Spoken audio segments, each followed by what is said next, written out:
how you doing? Welcome back. I hope you're well and I hope you're having a great day. So today we are back on the Racing Green, the John Cooper conversion project, and I'm super excited by these next few episodes because we're going to be taking it back and refitting those twin SU carburetors, those iconic carburetors that you saw in the 60s Cooper S racing cars, and obviously was recreated in the late 80s, early 90s with the John Cooper conversion cars. So it has very similar or the same twin SU HS2 carburetors that were fitted in the early Coopers. So I've got to say a big thanks again to Pt.3 for sort of bookmarking those carburetors and pointing them out to me, because at the time I hadn't done a lot of research and I wasn't quite sure what I was looking at. But well done, Peter, you got the right carbs and the right manifold, and yeah, I've just got to overhaul them now. Now the reason I'm doing this rather than buying new ones, as I explained in last week's episode, I did get the price wrong though, so I apologise to anyone I might have misled. So the twin SU carburetors from Minisport, the current price in the UK is £1,177, so just shy of £1,200, or probably around about $500, and that buys your carburetors, your inlet manifold and your air filters to go with it. Now I want to do it for much less. I'm going to do it all by myself, and I reckon I paid 160 quid plus shipping for the used second-hand carburetors. I reckon we can do the whole lot for 300 quid, which would be just amazing. It means I'm going to save around about 850, 900 quid on the project, and I can put that money into something else. Now, I'm under no illusions. I do not think this is going to be easy. These carburetors, if I can get it right with the date of the inlet manifold, these carburetors were somewhere between 1969 and 1971, so they're over 50 years old. But I tell you what, I'm like a big kid. I've not had a Mini with twin SU carbs on before, and I just can't wait to get them done, get them on there and give it a drive and listen to that roar, hear that iconic sound, and yeah, it just gets the car a step closer to what it originally was. So I'm super excited. Today's video is a 25-minute video, maybe a little bit longer with the intro, so it's quite a long one, so bear with me. I'm sure it's going to be really exciting, and the next few videos are coming soon. So I really hope you enjoy this little mini series on the carburetors, and I will catch you again soon. Keep watching. Right, so let's get our carb stripped down. At this stage, I think I know I'm going to order a full rebuild kit. I haven't placed the order yet, but I think I'm going to do needle and springs as well, but we'll have a look. I need to see what needle it's got in it as well. So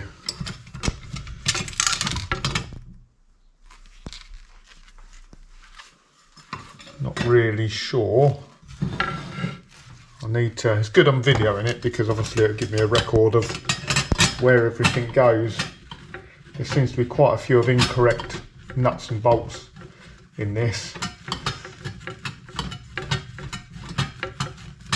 Hopefully things like these K&M filters I can save. I've got a cleaning kit over here which I've had from years ago. They are quite grubby, but I didn't quite realise how expensive they are now. I'm sure it was £110 per filter.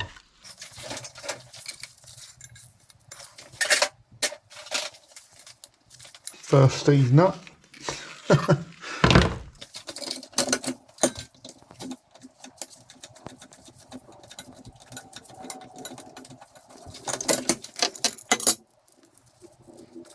I think what I need to try and do as well is make sure the components go back in the same place.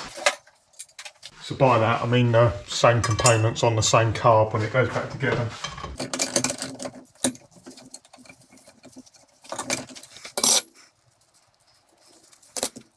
And there is always the benefit of when you film everything like this, it just gives you a nice record of everything you've done, so you can reference it when going back together. That filter's a bit squashed. I wonder whether that's going to affect it too much. Maybe not. They are absolutely filthy though, the filters.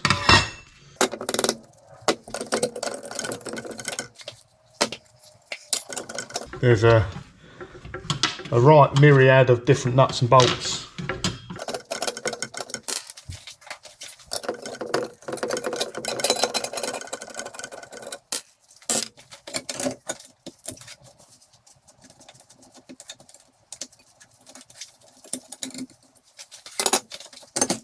Good bit is nothing broken yet.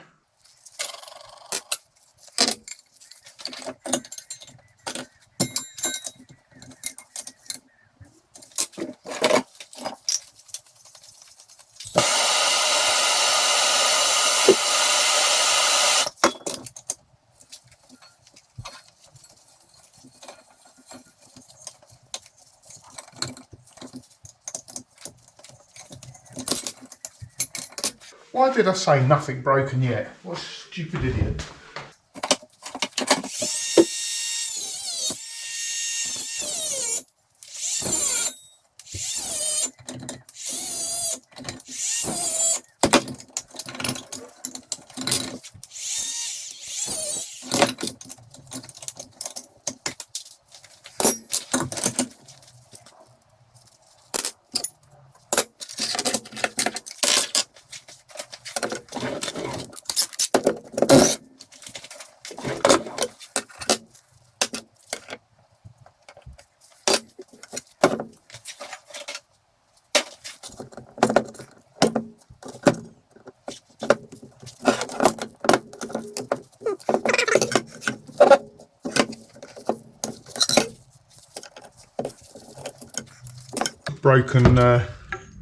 Broken screw in that one.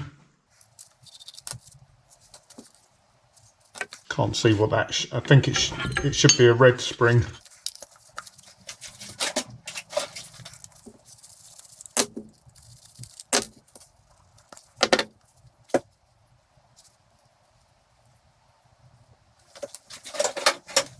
Right, that looks like a GY needle, which is should be the original needle for a 998 Cooper. Doesn't look bent. Again, we've got a screw missing on this side.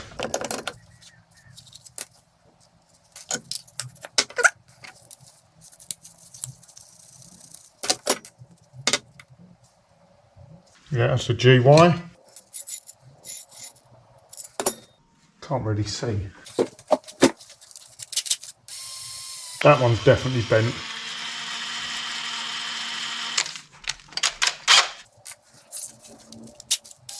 And that one. Right, both bent. Better be doing a couple of needles then.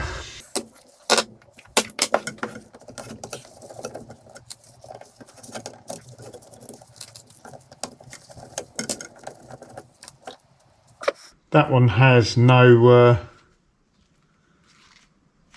valve in it. I can't remember what it's called. Is it a needle valve? It ain't. It's got a bit missing anyway. And look at the inside of there. That is nasty.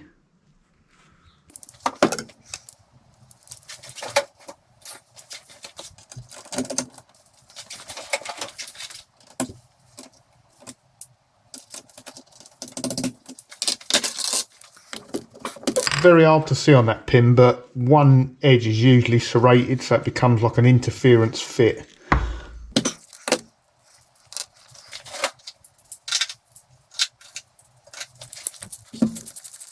So yeah, the valve is missing from inside there. Is the one on this side going to be as nasty?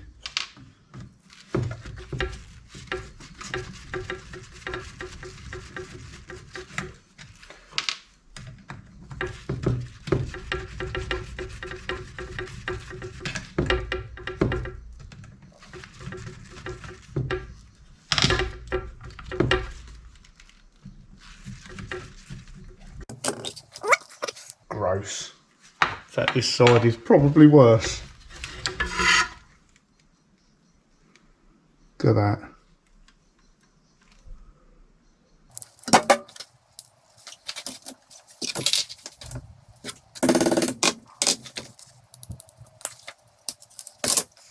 These break as well.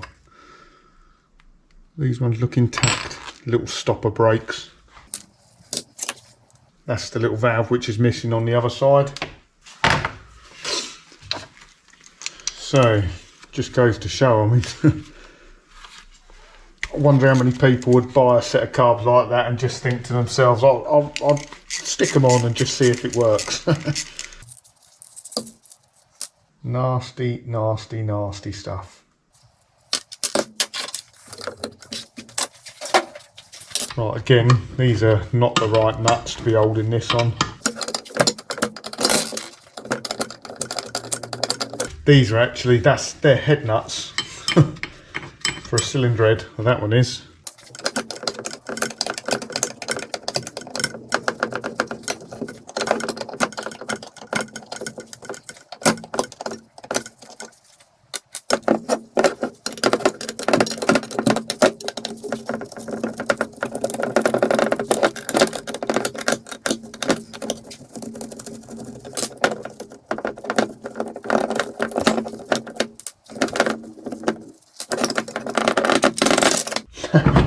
Didn't want that to all fall out like that. I'm sure it's easy enough to work out, isn't it?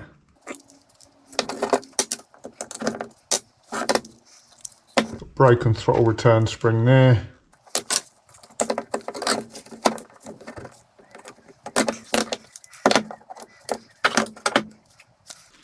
I thought they'd been bodged up and welded, but maybe that's how they came.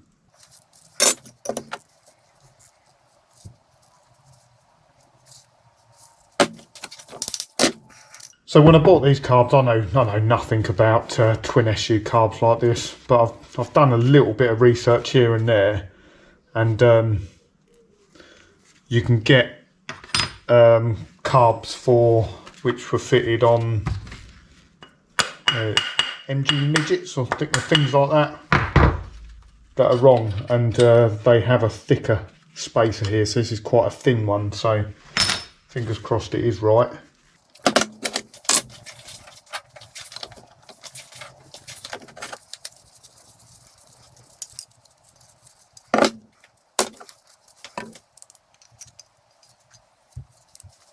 This nut here, it looks, that's got resin around it. I think that has been glued in there with resin, so maybe that hole wasn't threaded or is stripped or something, so I'm not going to strip that apart at the moment. But I noticed the corner has been chopped off here, off the manifold. I'm not sure why that's been done.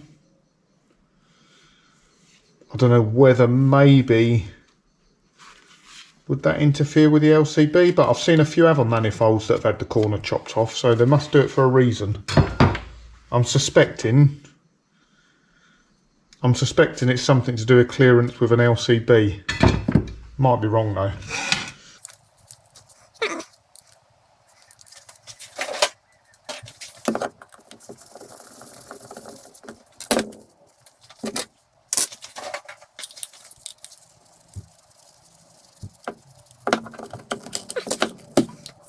So this is like,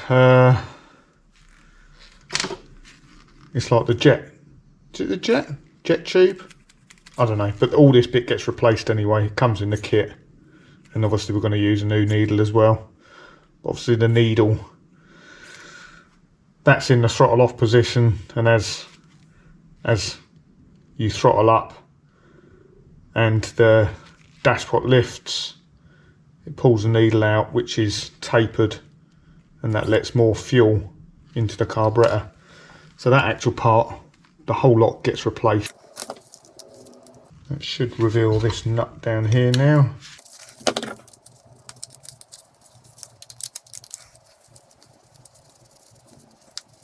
Removing this will allow us to get the float bowl out.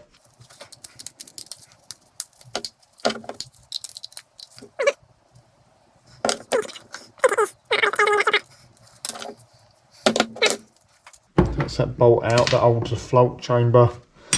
And then these are sided as far as I know. So this plastic insert here will be different depending on what side it is. Say plastic, it might be rubber.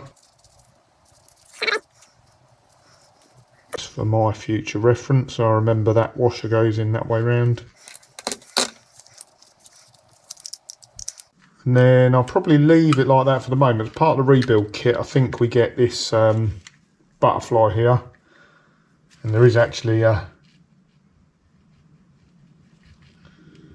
there's a bit of play, although, yeah, there's a bit of play in that.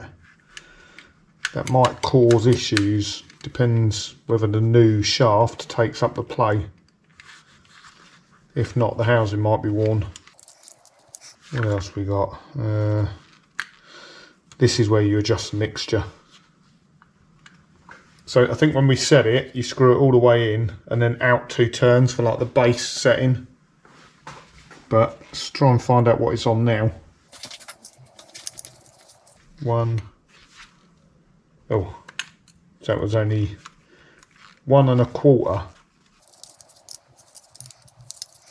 So that would have mean it was set up very lean on that carburetor, on that side.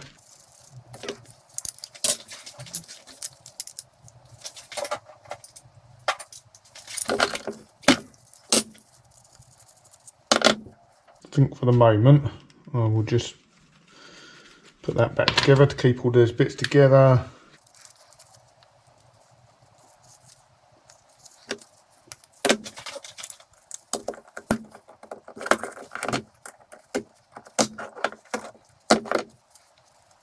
Right, down through the top. Note for myself.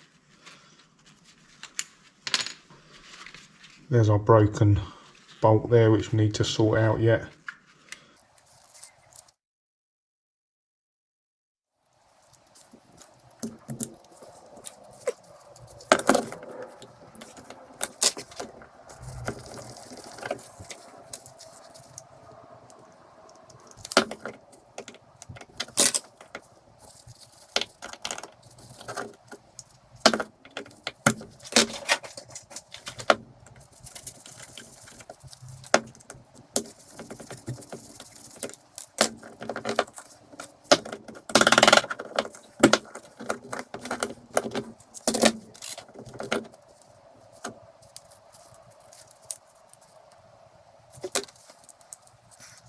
Right, so that's our car body pretty much stripped.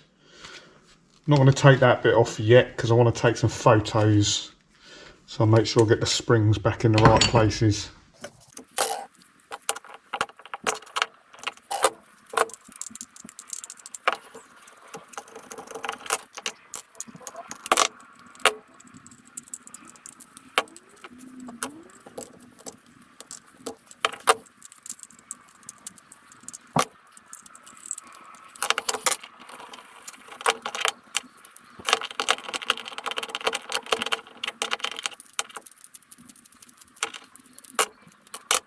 Right, so yeah, rubber again on this side is a different colour. That is yellow on this side, on the other side, and this is like, looks like brown, pinky brown.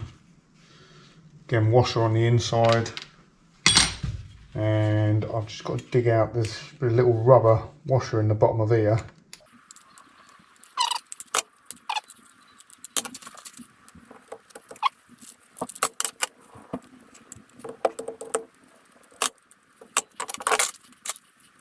Wow. So,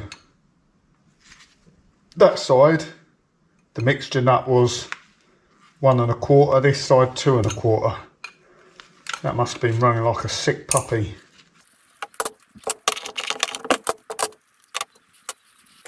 So the plunger which you use for checking the mixture is seized.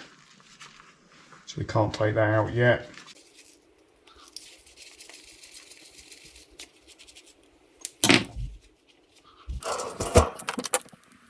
Don't appear to be as much wear on this side.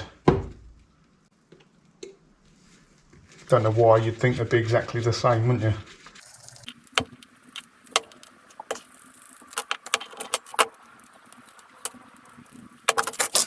So that's pretty much it. Both carb bodies stripped. All this lot needs cleaning up now in the ultrasonic cleaner. I say all of it. Some bits are going to get thrown away because they're going to get replaced, like these. I think the carb rebuild kit comes with new butterflies as well. Right, so while we're on the carbs, like I say, this has got some K&M filters with it already. Do you know what, in the past I'd have just chucked these away and bought some new ones, but like I say, when I look at the price now, they're over 100 quid each with the element and the metal parts, the fitting kit. So I've got some cleaner, so we're going to have a go at cleaning these, but I've got to say, these are possibly the dirtiest K&M filters I have seen for a long time. They've definitely had plenty of use. They're meant to last forever, these things, aren't they? So we've just got to spray this cleaner on, give it 10 minutes. You spray it inside and out the cleaner, and then you rinse it through from the inside out. In theory, on the inside of here should be clean. So you spray it both sides, but you rinse it from the inside out. If I don't have much luck with this, I might try putting these through the ultrasonic cleaner.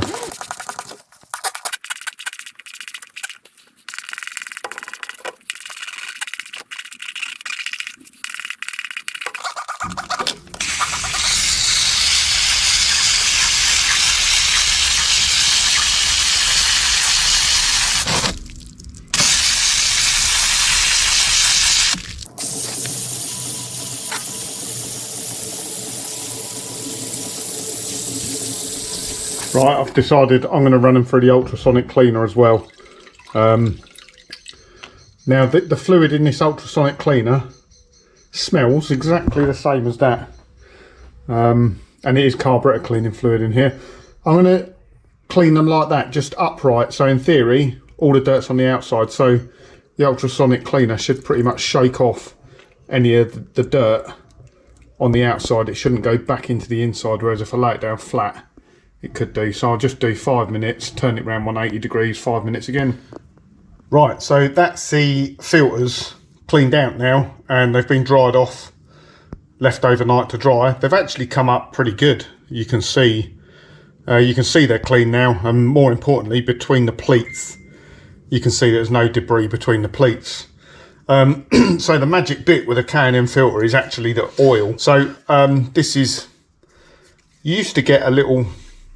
Used to get it in a little bottle that used to drip on there, but now you get it in a spray can and you just spray down each pleat. Good bit to remember is where you started.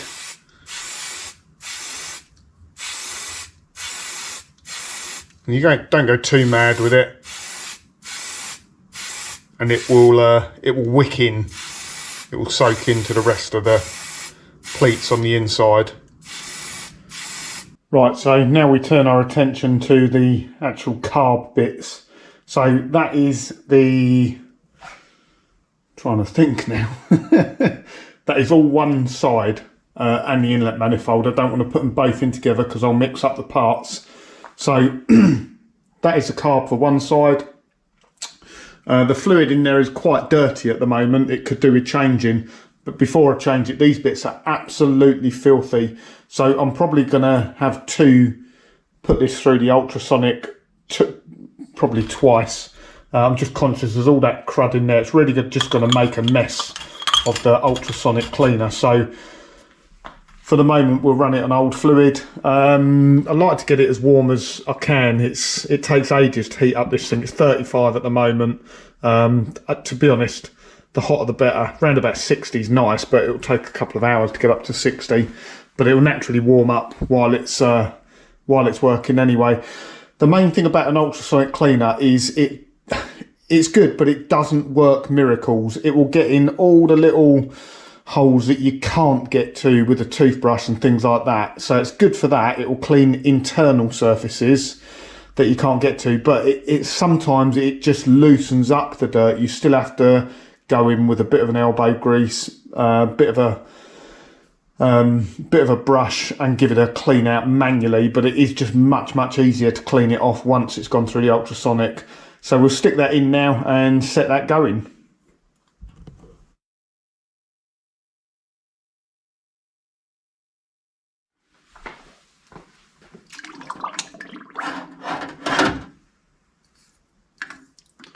Not much point in that bit really, we'll just leave that floating on top. All the little bits, all the nuts and bolts, what you can actually do, so because they just will disappear through the net otherwise, you can just put them in a bag with some fluid in like that and float it on top. The ultrasonics will still go through the bag and give it a good clean. Now when you're running this, you generally want to be out the workshop while you're doing it, because it just makes a horrible noise. I don't know how well it'll pick it up on the camera. We're going to give that 20 minutes.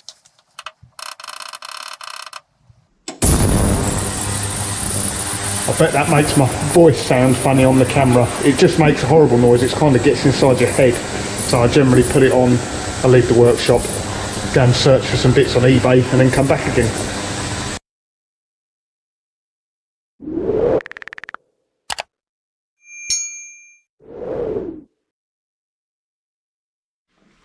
Right, so that's the first pass in the ultrasonic cleaner.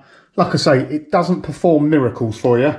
It's not going to get rid of corrosion or anything like that, but it does get metal very clean. Some of the stuff where it's a bit more ground in, you have to go in and use a bit of, like I say, elbow grease, bit of mechanical help. So I use, these are